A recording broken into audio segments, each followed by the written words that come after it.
Hey, my name is Dylan Dunkerton, and today I'll be teaching you about hydrophobic and hydrophilic substances. Um, hydrophilic, if you broke down the word, hydro would be water, and philic is something that is attracted to something. So hydrophilic is something that is attracted to water, or something that can dissolve in water. Water is considered a solvent. A solvent is a substance that is capable of dissolving another substance.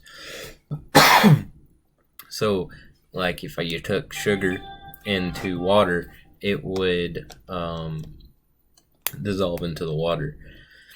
Water is a polar. This means that it is positive on one side and negative on the other side.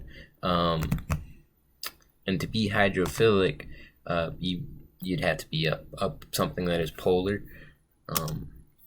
So here's a water molecule, and the oxygen is the negative and the hydrogen is the positive, and they are connected there by a covalent bond.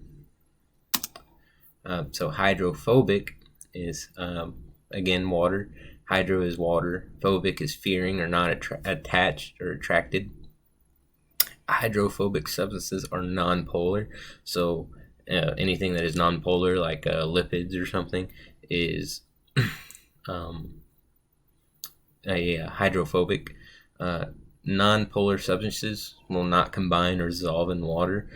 So a nonpolar substance has the same charge on both sides, whether it's positive and positive or negative and negative on both sides.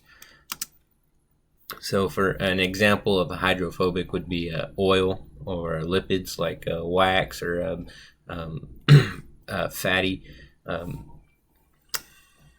And so these things, a lot of them will just sit on top of the water. They'll repel water. If you were to put oil in a beaker full of water, it would just sit on top of it. It wouldn't settle down to the bottom. Same thing with wax or any kind of other lipids or anything that is hydrophobic or nonpolar. So hydrophilic, an example of these substances would be salt and sugar or other polar substances.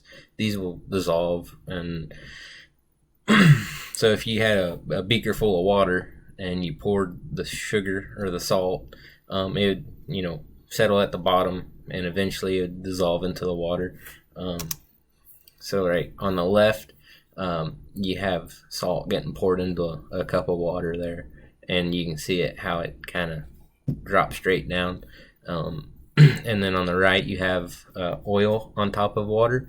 And again, it just sits on top. Even if you were to stir the oil, it might go down a little bit, but it'll eventually rise back up top and create its own little layer.